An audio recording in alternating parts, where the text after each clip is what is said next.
सबसे पहले आप सबका स्वागत है।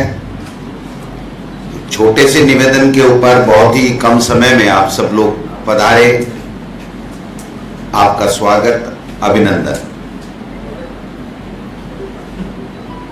आज हम एक बहुत ही देश के ज्वलंत मुद्दे के ऊपर केंद्र सरकार की एक बहुत ही गलत नीति के ऊपर आप सर से चर्चा करना चाहते हैं। आपने देखा होगा कि 8 साल पहले जब मोदी जी एनडीए की तरफ से देश के प्रधानमंत्री के दावेदार बने थे, तो एनडीए ने और मोदी जी ने देश के किसानों से, देश के युवाओं से, देश के व्यापारियों से, देश के अर्थशास्त्रियों से और देश के तमाम कर्मचारियों से, उद्योगपतियों से सबसे बड़े बड़े वादे किए थे और अच्छे दिन लाने की बात की थी। उस अच्छे दिन के एवज में देश के प्रधानमंत्री ने सबसे पहले रात को 8 बजे 500 रुपए के नोटबंदी का जो फैसला किया, जिससे अर्थव्यवस्था हमारे देश की छिन्न भिन्न हुई, आर्थिक मंदी का शिकार हम लोग हुए, बेतरतीब तरीके से जीएसटी लगा करके व्यापारियों की कमर तोड़ने का काम किया। व्यापारी, छोटे व्यापारी एक तरीके से बर्बाद से हो गए। उसके बाद में किसानों की बारी आई और देश के प्रधानमंत्री ने 3 काले कानून अपने उद्योगपति मित्रों के लिए ला करके किसान की कमर तोड़ने का काम किया। 15 महीने तक किसान को आंदोलन करने पड़ा, और अब भी वो 3 काले कानून ले लिए, लेकिन विभिन्न योजनाओं के नाम से और बजट के माध्यम से किसान के हितों के ऊपर कुठाराघात कर रहे हैं। जो युवाओं से रोजगार देने का वादा किया था, 2 करोड़ युवाओं को प्रतिवर्ष 16 करोड़ युवाओं को नौकरी मिल जानी चाहिए थी,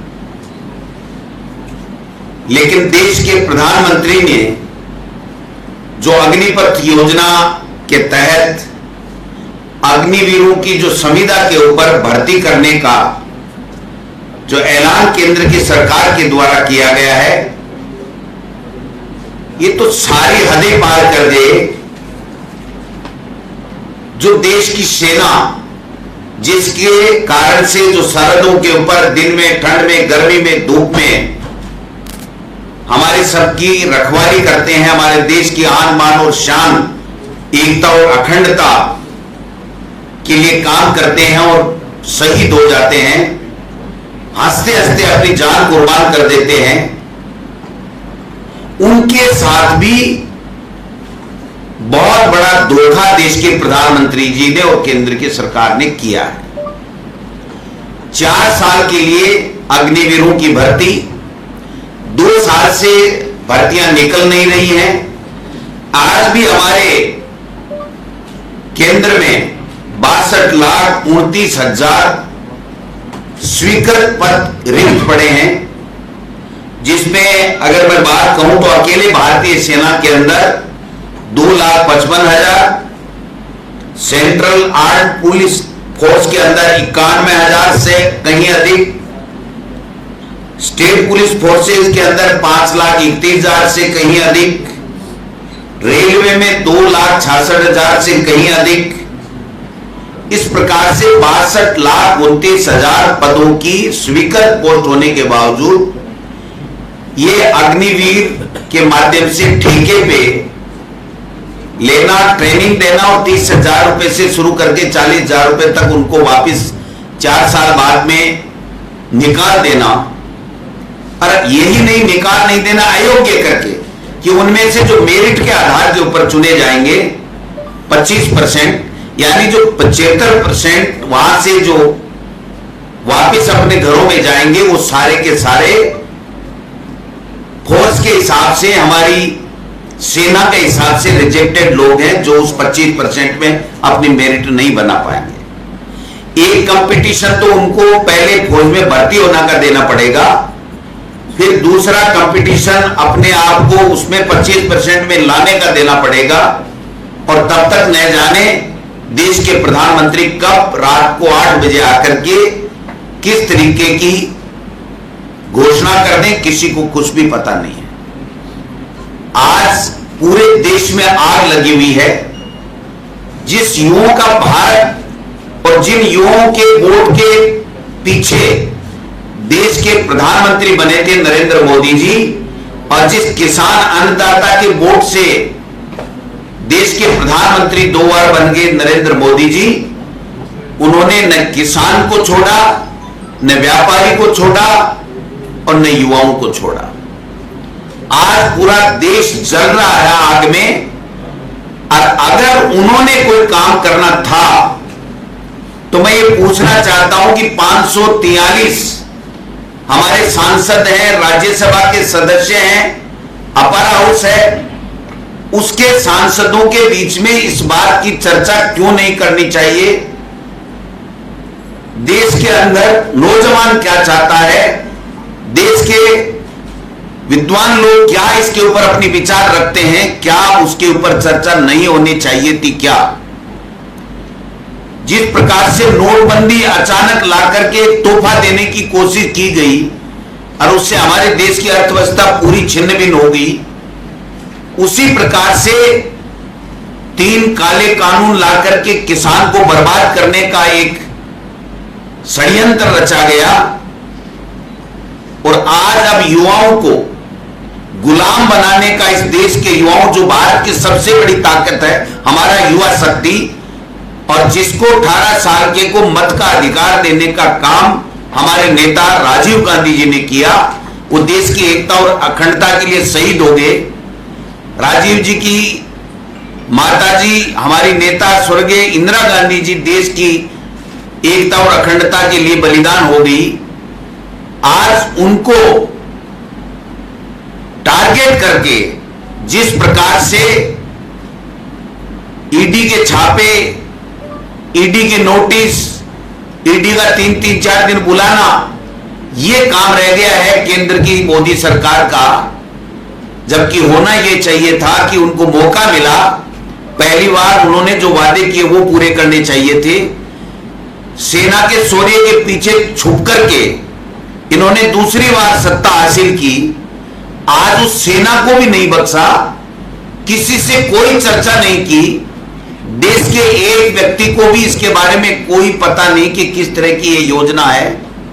ये जिस प्रकार से चोरी छुपे पेगासिस सॉफ्टवेयर लाकर के देश के तमाम लोगों की मुखबिरी कर रहे हैं, उसी तरीके से बाहर से आयात करके देश के प्रधानमंत्री जी इस तरह की योजनाएं लाते हैं जिससे अच्छे दिन तो क्या, बुरे से बुरे दिन आ गए हैं। आज पूरा हिंदुस्तान में युवा आक्रोशित है, जल रहा है, ट्रेनें जल रही हैं। मैं अपील करना चाहूंगा देश के युवा साथियों से, प्रदेश के युवा साथियों से, हमारे राजस्थान में भी भारी आंदोलन, युवाओं में आक्रोश, और जगह जगह धरने, प्रदर्शन, रेल रोको और बसें रोकना, रोड जाम करना, ये आक्रोश में कर रहे हैं। मैं उनसे अपील करना चाहूंगा कि आप किसी भी प्रकार की कोई हिंसा नहीं भाग लें, हिंसा के कार्यों में, और आपसे आग्रह करना चाहेंगे कि शांति बनाए रखें। देश के युवा के साथ में हम सब कांग्रेस पार्टी के तमाम नेता आज हम साथ में खड़े हैं। आज देखिए 4 दिन से जिस प्रकार से राहुल गांधी जी को और कांग्रेस के नेताओं को टारगेट किया जा रहा है, उनके कार्यालय में नहीं घुसने दिया जा रहा है, आपस में बातचीत नहीं करने दी जा रही है,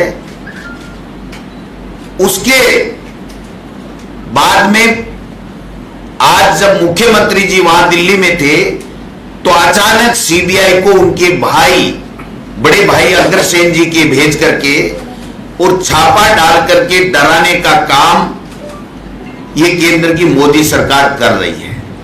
अब इस देश के लोगों को यही देखना बाकी था कि आपातकाल घोषित नहीं करते हुए भी ये नरेंद्र मोदी और अमित शाह देश में आपातकाल लगा सकते हैं और सबको जेलों में डाल सकते हैं, सब पे झूठे केस बना सकते हैं, राजनीतिक प्रतिशोध के आधार के ऊपर कार्रवाई कर रहे हैं।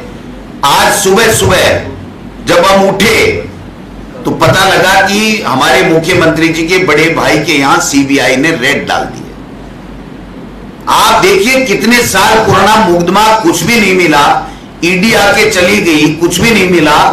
आज सीबीआई का आज की तारीख को चुनना ये पूरी तरीके से साबित करता है कि ये डरा करके, धमका करके, केंद्र की एजेंसियों का दुरुपयोग करके, राजनीतिक प्रताड़ना दे करके अपने राजनीतिक विरोधियों को खत्म करना चाहते हैं। जो राहुल जी की तरह या राहुल जी के साथ देश की बात करता है, नौजवान की बात करता है, किसान की बात करता है, महंगाई की बात करता है, बेरोजगारी की बात करता है, उनको सबको क्रैश करो और अपनी राजनीतिक रोटियां सेको।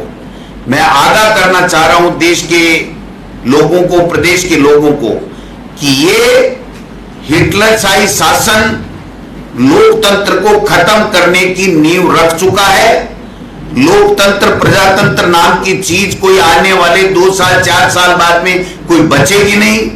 हमारे देश में कोई चुनाव होंगे नहीं और ये जो युवाओं का जो आक्रोश है ये ज्यादा नहीं भड़के, इसके लिए हमारे आला कमान के नेताओं ने, अजय माकन जी, पी चिदम्बरम जी, सचिन पायलट जी और तमाम लोगों ने कल प्रेस कॉन्फ्रेंस कर करके और पूरी बात रखी थी। देश के युवाओं के साथ कांग्रेस और राहुल गांधी का साथ है, ये बात हमने संकल्प कल लिया था। हम उस संकल्प को दोहरा रहे हैं। राजस्थान के प्रत्येक युवाओं के साथ में हम न्याय कराएंगे, लड़ाई लड़ेंगे, चाहे अंजाम कुछ भी हो। सीने पे गोली खा सकते हैं, पीठ में गोली कभी नहीं खाएंगे। हम उस महात्मा गांधी के विचारों को मानने वाले, उस पार्टी की विचारधारा को आगे बढ़ाने वाले लोग हैं। हम नाथूराम गोडसे की जय बोलने वाले और उनके विचारों को आगे बढ़ाने वाले लोग नहीं हैं।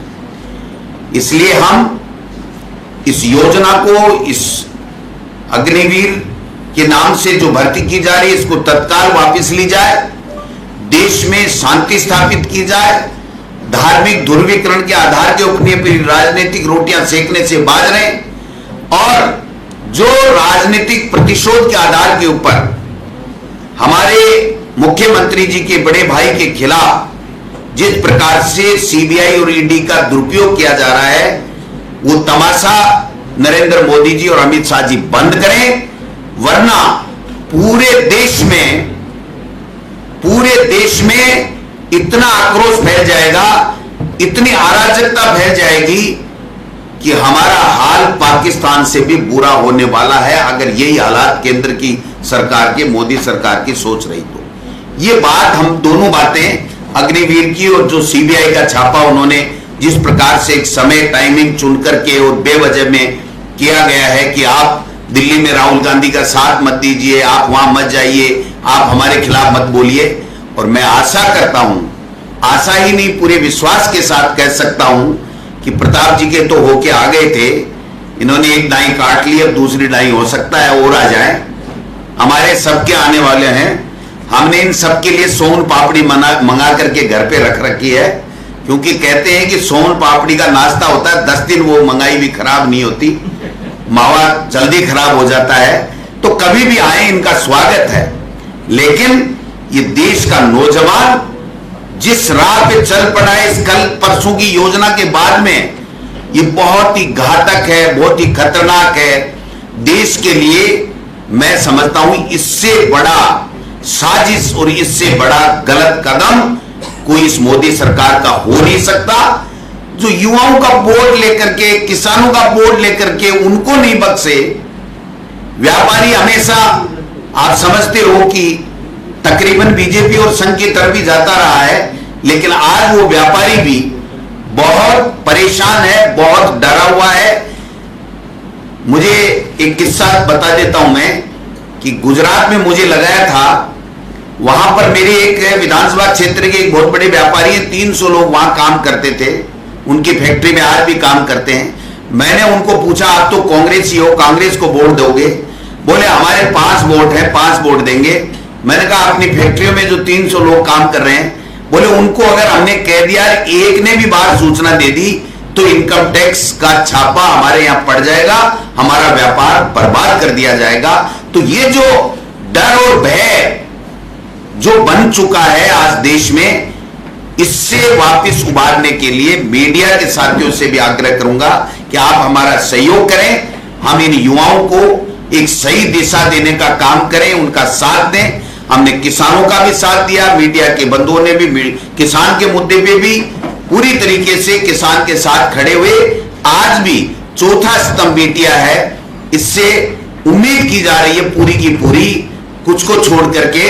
इसलिए आपसे आग्रह है कि आप इस बात को देखें, वरना तो ये जो रोम जैसे जल रहा था जल और नेहरू बांसुरी बजा रहा था, वो हालात आज यहां हो रहे हैं। पूरा देश जल रहा है और नरेंद्र मोदी और अमित शाह सीबीआई के छापे डालने में और बिल्कुल मस्ती से बैठे हैं अपने घरों के अंदर और अपने बीजेपी के कार्यालय देश में बना रहे हैं। इससे ज्यादा बड़ा दुर्भाग्य कोई हमारे देश का हो नहीं सकता कि ऐसे लोग सत्ता में आए। अशोक गहलोत जी ने दिल्ली में कही थी कि जिस तरीके से अगर कांग्रेस जहां जहां सरकारें हैं, तो क्या राजस्थान में बीजेपी कार्यालय को आप लोग घेरने की योजना बना रहे हैं या नहीं? जनता घेर ले कि हमें घेरने की जरूरत नहीं है। अगर ऐसे ही कारनामे ये मोदी सरकार करती रही, जब किसानों को 3 काले कानून लेकर के आए थे, तब बीजेपी के कार्यालय में 5 आदमी बीजेपी के नहीं मिलते थे, और मिलते थे वो ये बात करते थे कि मरवा दिया मोदी ने और अमित शाह ने, ये क्या कर दिया, हम किसानों से कैसे जाएंगे। और आपको पता होगा इधर गंगानगर हनुमानगढ़ में सुपड़ा साफ हो गया, पंचायती राज में और नगर निकाय में। आज भी भारतीय जनता पार्टी के, मैं नाम नहीं कोट करना चाहता, एक बहुत बड़े नेता का एक मेरे अच्छे मिलने वाले के पास फोन आया कि आज जैसे तैसे हम इकट्ठा होने की चेष्टा कर रहे थे, हमारी टूटी फूटी दुकान जमाने की चेष्टा कर रहे थे, आज ये बम फिर गिरा दिया इस मोदी जी ने और अमित शाह ने। अब हम कैसे चुनाव लड़ेंगे हमारे समझ में नहीं आता। ये युवा ही तो थे जिन्होंने देश में 2 बार मोदी की सरकार केंद्र में बनाई थी। अभी गहलोत साहब ने कहा है कि आरएसएस के लोगों को, युवाओं को भर्ती कराने की, सेना में डालने की षड्यंत्र अग्निपथ योजना। आप बताइए, सेना में जो भर्ती होता है कड़ी परीक्षा देके पास होता है, पूरी तरीके से शारीरिक दक्षता पूर्ण होती है तब रहता है। अब उसमें 25% का सिलेक्शन कैसे करेंगे? वो तो सारे फिट हैं, फिट लोग हैं, वही हमारी सेना है और वही हमारा स्वाभिमान है, वही हमारे देश की रक्षा करने वाले लोग हैं। उनमें भी आप भेद करा दोगे तो ये शंका इसलिए उठ रही है कि वहां पर क्योंकि केंद्र में आईएएस की रैंक देकर के तमाम ऑफिसों में आरएसएस के लोगों को भर दिया गया है, तो इसलिए ये सवाल ये उठ रहा है कि आप टेस्ट दोबारा कैसे लोगे, क्या मापदंड होगा आपका 25% रखने का, और क्या जैसे केंद्र में सभी अधिकारियों में और सभी मंत्रियों के जो पीएस वगैरह आपने आरएसएस के लोग एक दर्जा देकर के आईएएस की पे स्केल देकर के लगाए, क्या आप यहां पर ये काम नहीं करोगे? कैसे हम मान लें कि ये नहीं करेंगे? इसलिए सही कह रहे हैं ये। कृषि कानून में भी सर यही हुआ कि डिस्कशन नहीं हुआ था। इस योजना के लिए कहा जा रहा है कि ये इजराइल, कुछ चाइना का, कुछ फ्रांस से, कुछ अमेरिका से जोड़ के पूरा बनाया गया, लेकिन किसी से चर्चा नहीं हुई सर, क्योंकि रिटायर्ड आर्मी के अधिकारी भी इसके फेवर में अभी नहीं बोल रहे हैं। कोई नहीं बोल सकता। देश का एक सैनिक, एक व्यक्ति, एक नौजवान, एक बुद्धिजीवी, कोई भी व्यक्ति इसके पक्ष में इसलिए नहीं कह सकता कि इनके मंत्रियों को भी पता नहीं है। कर्नल वीके सिंह जी का बयान आया कि नई नई चीजें देखते हैं, तो ये सेना एक्सपेरिमेंट के लिए है क्या?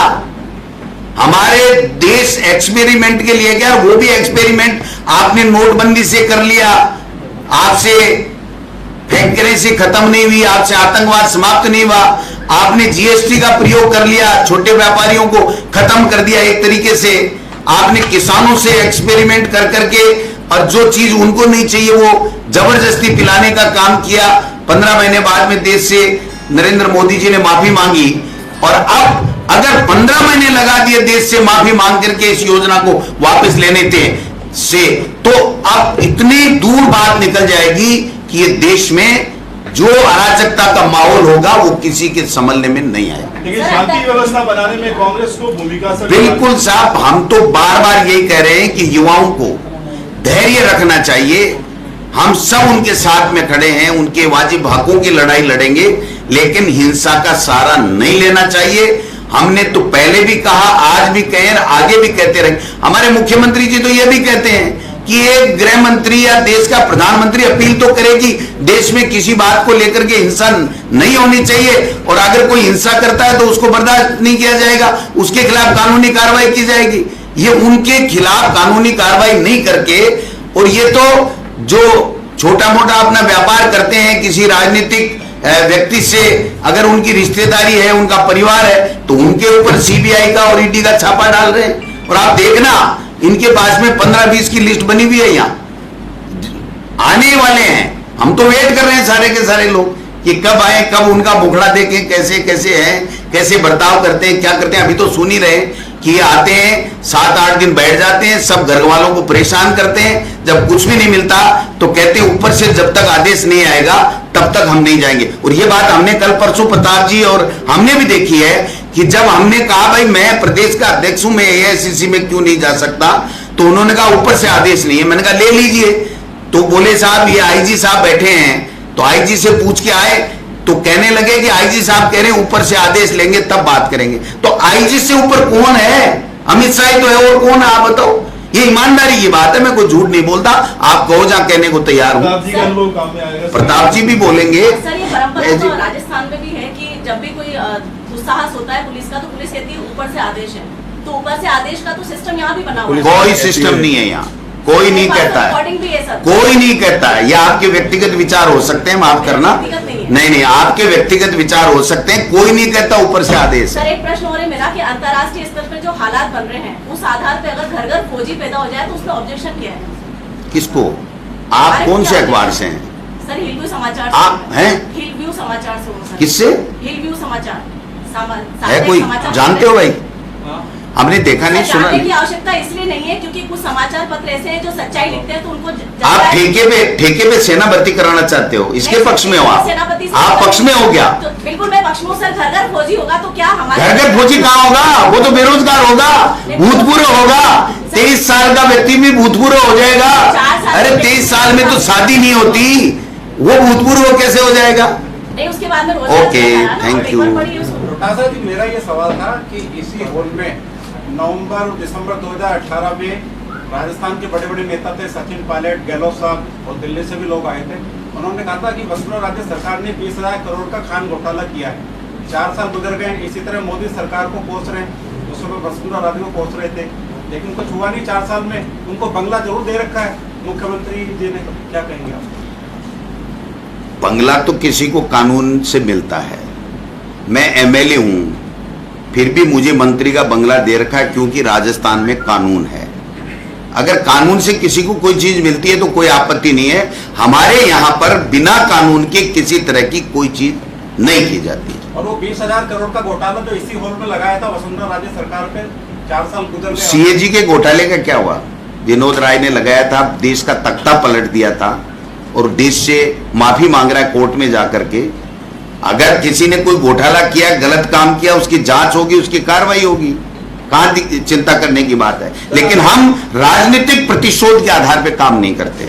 अगर कानून ये कहता है कि गलती हुई है तो उसके ऊपर कार्रवाई होना लाजमी है, होती रही है, होगी।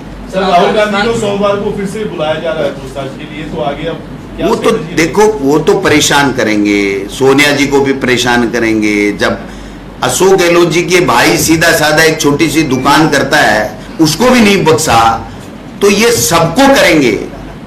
जब प्रताप जी, हमारे धर्मेंद्र राठौड़ जी, राजीव अरोड़ा जी उनको किसी को ही नहीं बख्शा, तो आप क्या सोचते हो हम सबको बख्शेंगे? कोई किसी को नहीं बख्शने वाला है इनमें से। कांग्रेस की क्या स्ट्रेटेजी सर आगे? ये विरोध प्रदर्शन जारी रहेगा? मैं तो कह रहा हूं ना, मैंने सोन पापड़ी मंगा रखी है। 10 दिन बाद में पैकेट चेंज कर देता हूं, क्योंकि मैं बासी नहीं खिलाता। गोविंद जी, संगठन कांग्रेस संगठन में, अरे गोविंद जी इधर अरुण जी कांग्रेस संगठन में परिवर्तन की आवश्यकता है, तो आप अपनी कार्यकारिणी को और मजबूत करने के लिए कब तक कर देंगे? काफी देखिए, हमने 2200 मंडल बना लिए। ब्लॉक अध्यक्ष के हमारे चुनाव संपन्न हो चुके हैं। जिला अध्यक्ष के 30 जुलाई पहले चुनाव संपन्न हो जाएंगे। और आप ये मान के चलिए कि उदयपुर डिक्लेरेशन में 80 दिन और 190 दिन का कहा गया था। राजस्थान में 80 दिन और 190 दिन के अंदर अंदर तमाम पदों को, संगठन के पदों को भर दिया जाएगा और हम दोबारा 2023 में सत्ता में आएंगे और 2024 में मोदी का तख्ता पलट करके रहेंगे।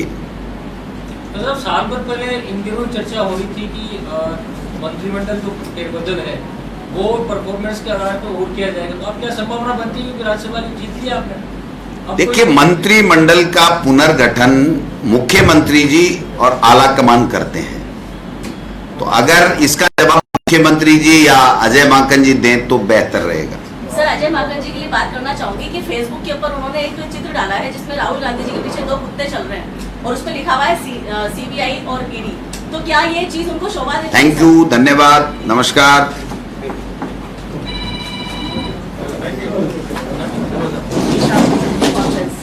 एक मिनट प्रताप,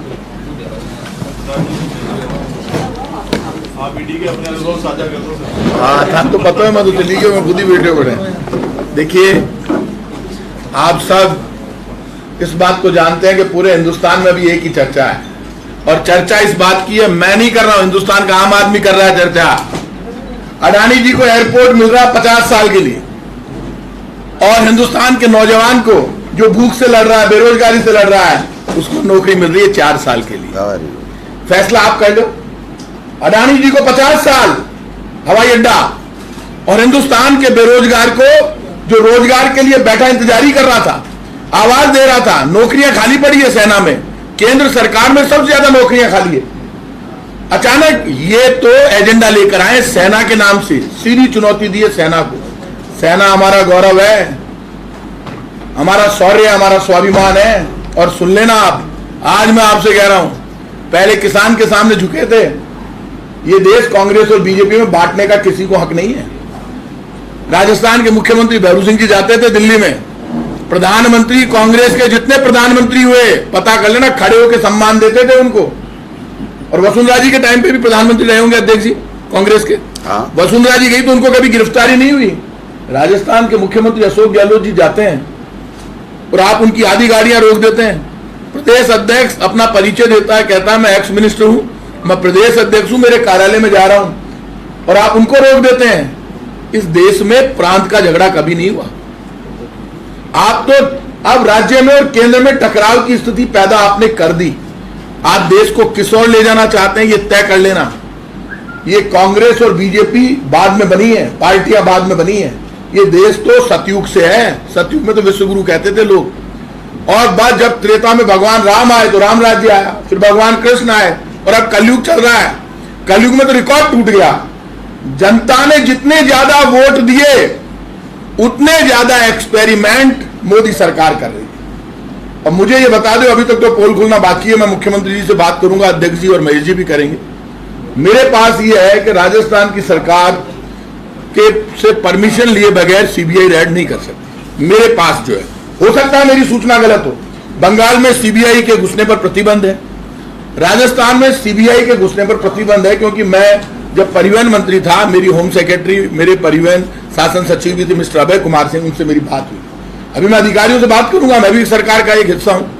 लेकिन आप अशोक गहलोत को टारगेट नहीं कर रहे, राहुल गांधी को टारगेट नहीं कर रहे, आप हिंदुस्तान की आवाज को टारगेट कर रहे हैं। आप दहशत फैलाना चाहते हैं कि देखो राहुल गांधी को जेल भेज दिया, अग्निपथ का विरोध करोगे और सामने आकर खड़े होगे तो आपको भी नहीं छोड़ेंगे। जो लोग चौथी बार का जो सांसद है, कांग्रेस पार्टी का सबसे बड़ा नेता है, हम उसको जेल भेजने की तैयारी कर रहे हैं। ये तो नाटक हो रहा है सारा।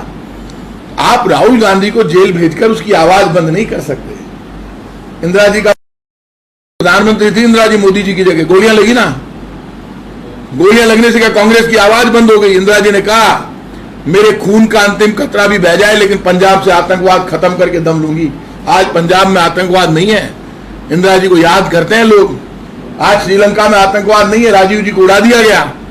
महात्मा गांधी जी को जब मारा तो हे राम की आवाज आई। और मैं आज आपसे कह रहा हूं, इस देश में विद्रोह की तैयारी है। और यदि आप लाठी और गोली के दम पर कांग्रेस की आवाज बंद करोगे, नौजवान की आवाज बंद करोगे। आज हम कलेक्ट्रेट सर्किल पर थे, महीजी भी थे वहां पे, इन्होंने भी देखा इतनी बड़ी तादाद में भीड़ आई। जब भीड़ बढ़ने लगे विपक्ष के कार्यक्रमों में, लोग अपने आप चलकर बाहर निकलने लगे, तब आप समझ लीजिए सरकार की उल्टी गिनती शुरू हो गई। अचानक कल से सोशल मीडिया पे चलने लगा है। आप बताओ, धर्म के नाम पर गिना रहे हैं उसको। अरे 4 साल 5 साल का होता है लोकसभा विधानसभा का चुनाव। मोदी जी, लोकसभा और विधानसभा के चुनाव तो 5 साल के लिए टाइम मिलता है ना। नौजवान को आप 6 महीने में तैयार कर दोगे? सेना के प्रति एक डेडिकेशन है, विश्वास है। सेना में जो भर्ती होता है सोच के जाता है, या तो मरकर आऊंगा या रिटायर्ड होकर आऊंगा और देश की सेवा करूंगा। लोगों को बेवकूफ बना रहे हैं। कई लोग इतने बेईमान लोग हैं, सोशल मीडिया पे लिखते हैं अरे 4 साल जाओगे तो लाइसेंस मिल जाएगा बंदूक का। काहे करे लो लाइसेंस को? देश के दुश्मन है ऐसे लोग सोशल मीडिया पे लिख रहे हैं। बेवजह चमचागिरी नहीं करनी चाहिए, ना तो हमारी करो ना बीजेपी की करो। हम तो खुद कहते हैं कांग्रेस की सरकार, गहलोत सरकार यदि कोई गलती करे तो हमारा विरोध करो। गहलोत साहब तो बुरा नहीं मानते, डोटासरा जी बुरा नहीं मानते, ये हमारे मंत्री कोई बुरा नहीं मानते। आपका विरोध करते ही सुबह पहले गहलोत साहब इधर उतरे नहीं, और उतरते ही पहले सूचना मिल गई कि आपके भीतर के यहाँ पे सीबीआई पहुंच गई।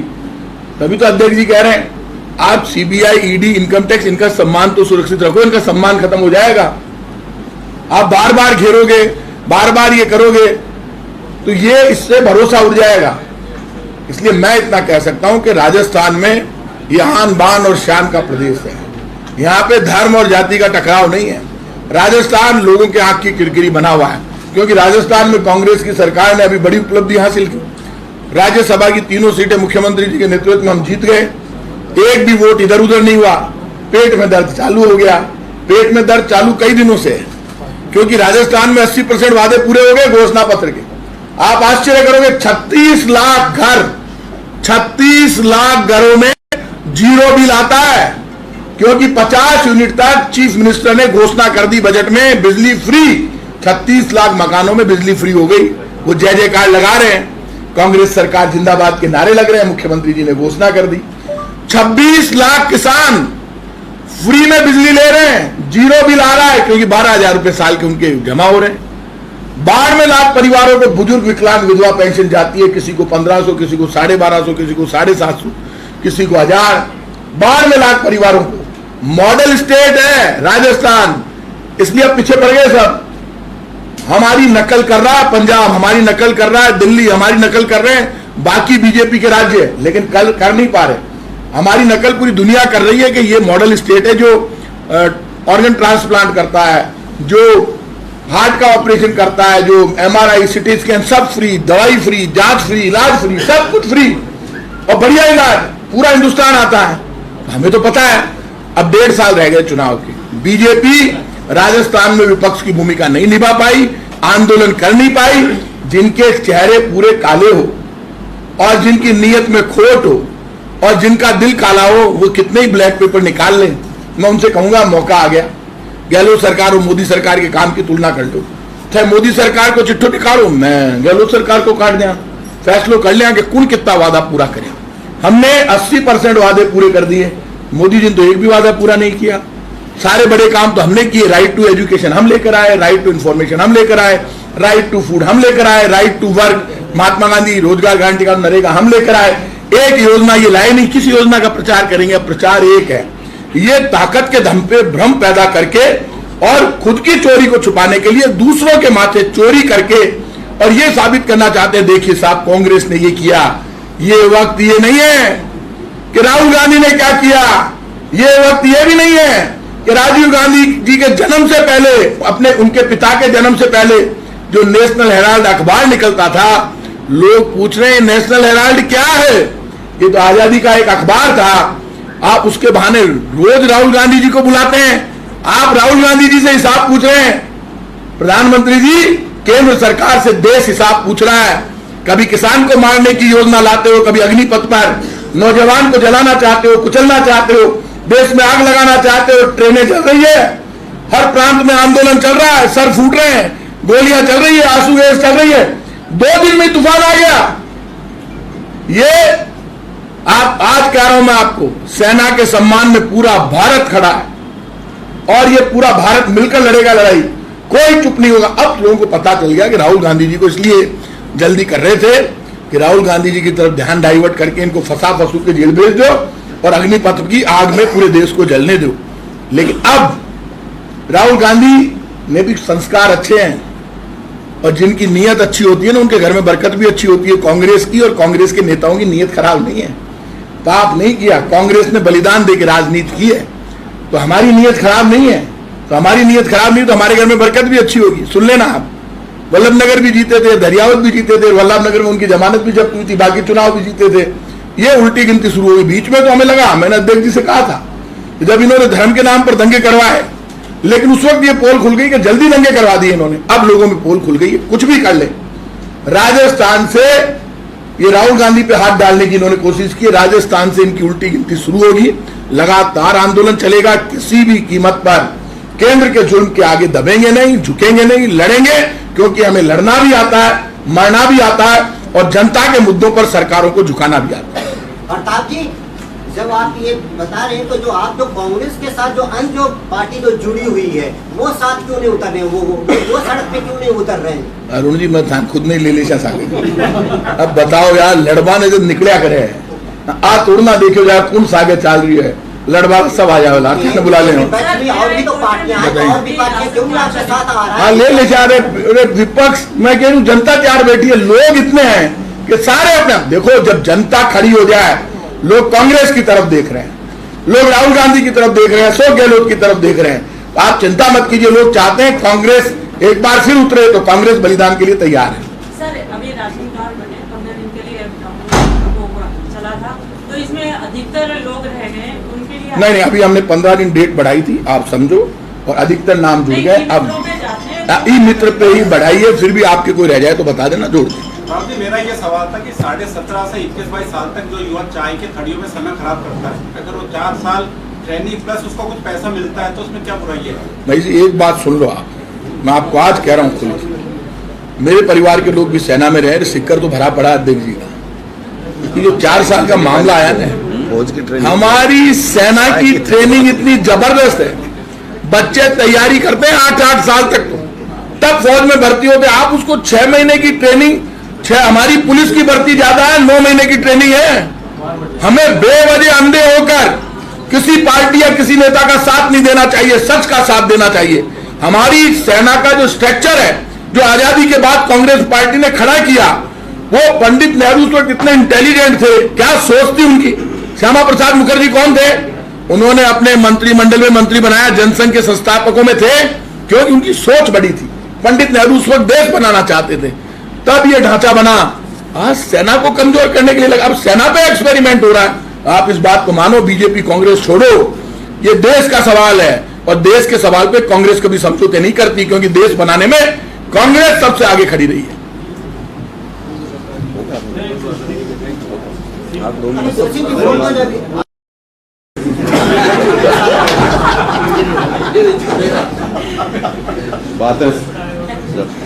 बातें सारी हो गई। वैसे आवाज आपको धन्यवाद। इतने महत्वपूर्ण मुद्दे पर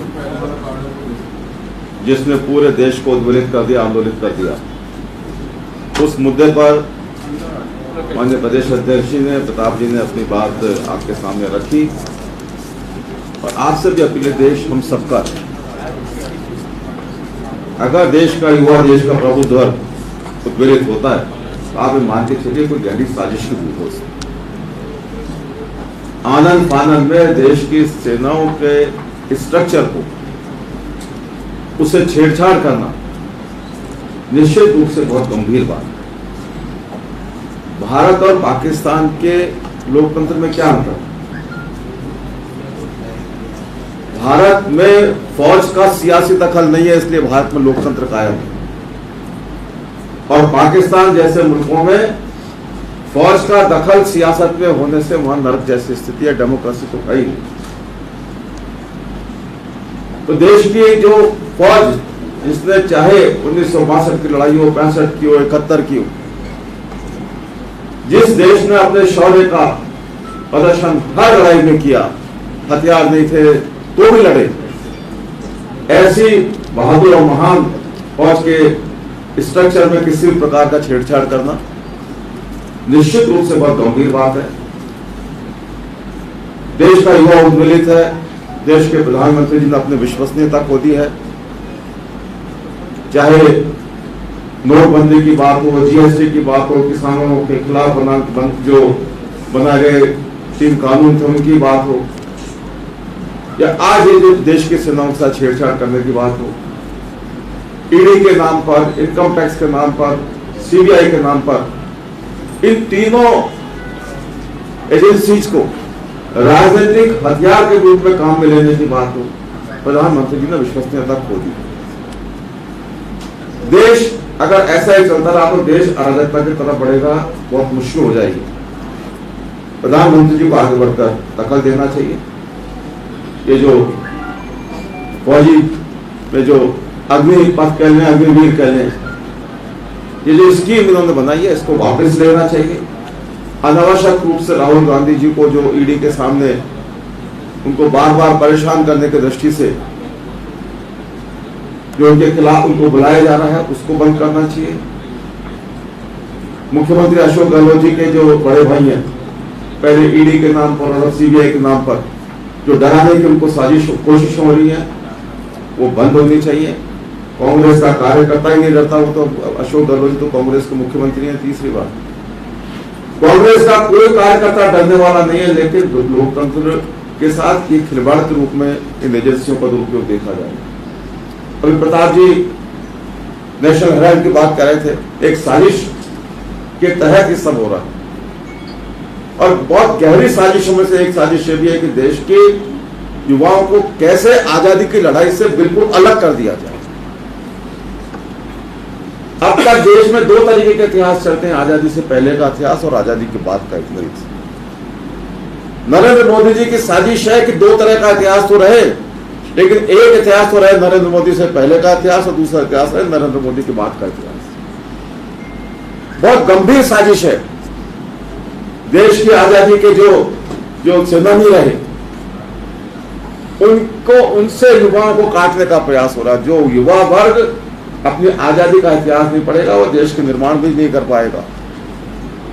तो हमारा आरोप है इस बात का कि प्रधानमंत्री जी सरकारी एजेंसीज का, जो जांच एजेंसियां उनका दुरुपयोग कर रहे हैं, देश के लोकतंत्र के साथ खिलवाड़ कर रहे हैं। उनके नेतृत्व में जो उनकी सरकार बनी हुई है, उसमें चाहे अमित शाह जी हों, चाहे दूसरे लोग हों, आनंद फानंद में बहुत ही अपरिपक्व तरीके से वे निर्णय कर रहे हैं। प्रधानमंत्री जी दखल दें, और जो एक सबने जो अंदेशा व्यक्त किया है कि देश अराजकता की तरफ बढ़ रहा है, इसको रोकें।